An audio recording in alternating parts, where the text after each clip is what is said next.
Stephen Chow almost didn't become the face of Shaolin Soccer's kung fu comedy revolution.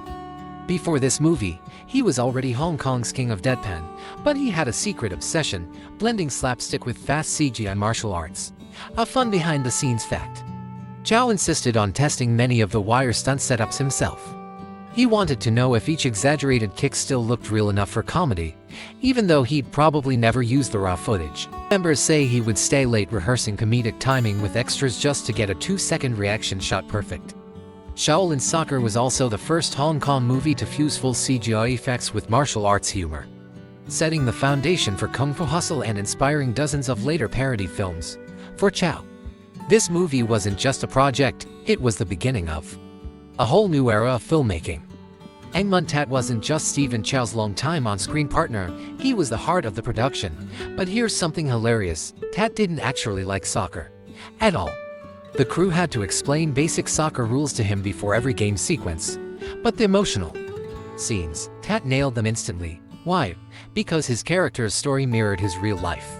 Years earlier, Man-tat seriously considered quitting acting due to financial trouble, but fought his way back just like Golden Leg Fung fighting for redemption.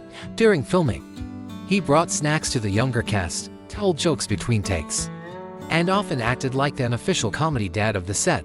Even his injured leg moments felt natural because, as he joked, "My real knees hurt anyway." His presence added soul to the film, as something fans still feel whenever they revisit Shaolin Soccer.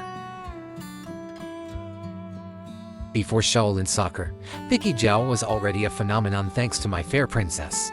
But this movie introduced her to international audiences and gave her one of her most unique roles. She had to learn real Tai Chi movements for the man-to-making scenes, and early rehearsals were so chaotic that dough flew all over the kitchen, hitting cameras, lights, and even Stephen Chow himself.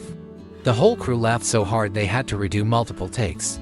Chow insisted Zhao wear minimal makeup to amplify Mui's innocence. Zhao later said this was one of her toughest roles because she had to play awkward, quiet, and self-conscious. The total opposite of her confident real personality. Yet, despite being so different from her typical glamorous roles, Mu became one of the most iconic characters in her career.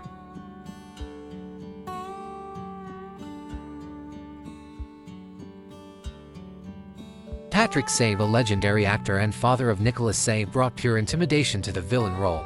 His line delivery was so intense that younger actors literally forgot their cues mid-scene.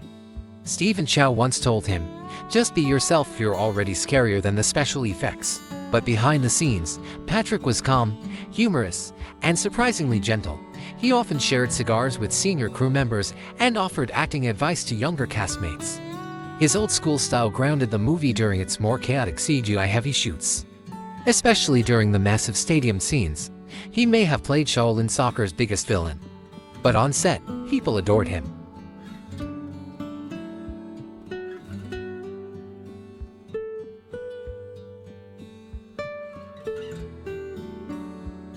Wang Yatfei became a fan favorite for smashing his head into anything in sight: walls, balls, even goalposts. But here's the twist, Wang was actually scared of any real impact. Every head smash was done using rubber walls and trick props, yet he still flinched every time, making everyone on set burst out laughing. Before this movie, Wang was best known for serious TV roles. Shaolin Soccer completely transformed his image into a comedic icon. His funniest blooper came during a wire-assisted header, mid-air. He spun upside down by accident and yelled, "Cut. I'm dizzy." Stephen Chow loved it so much that it inspired the final over-the-top CGI sequences.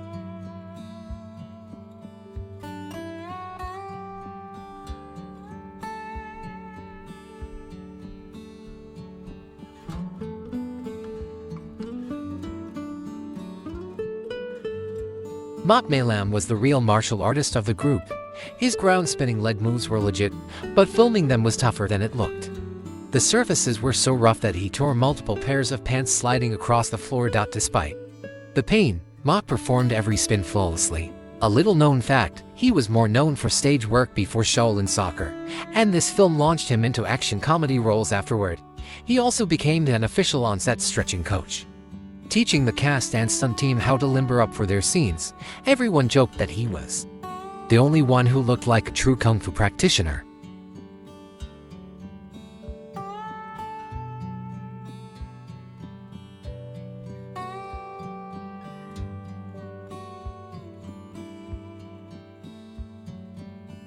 Tin Kai Man didn't just act in the film, he was also part of the production team. That meant he had the rare job of both performing and solving backstage problems. His belly block scenes were surprisingly technical.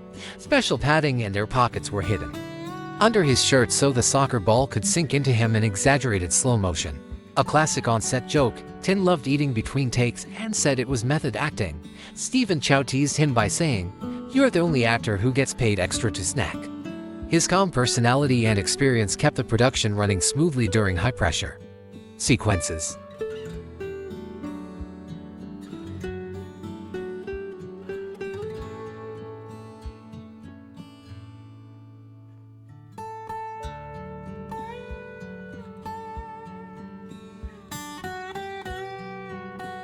Danny Chan's casting was destiny. He looked identical to Bruce Lee, so Stephen Chow leaned into it, from the yellow jumpsuit to the signature poses. Chan originally thought he would only appear in a cameo role, until Chow saw him in costume and immediately rewrote the script to give him a much bigger part. His insane goalkeeper scenes required hundreds of micro-hand movements filmed in front of green screen. Danny practiced obsessively to nail every gesture with Bruce Lee-like precision. This role launched his international career and led directly to him playing Bruce Lee in the Ip Man films, a legacy he still carries today.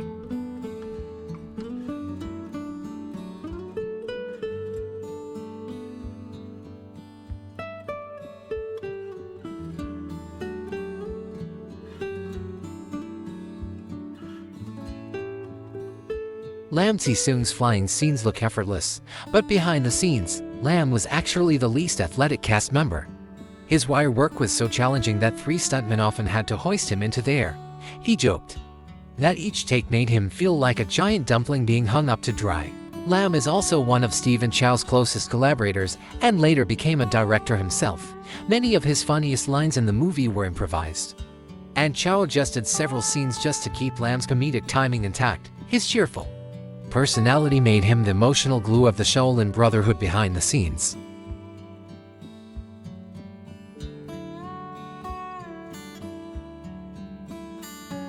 Cecilia Chungage, 45.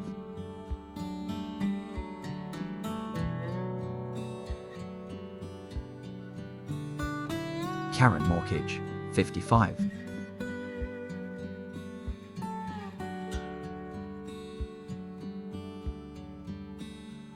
Vincent Kokage, 60.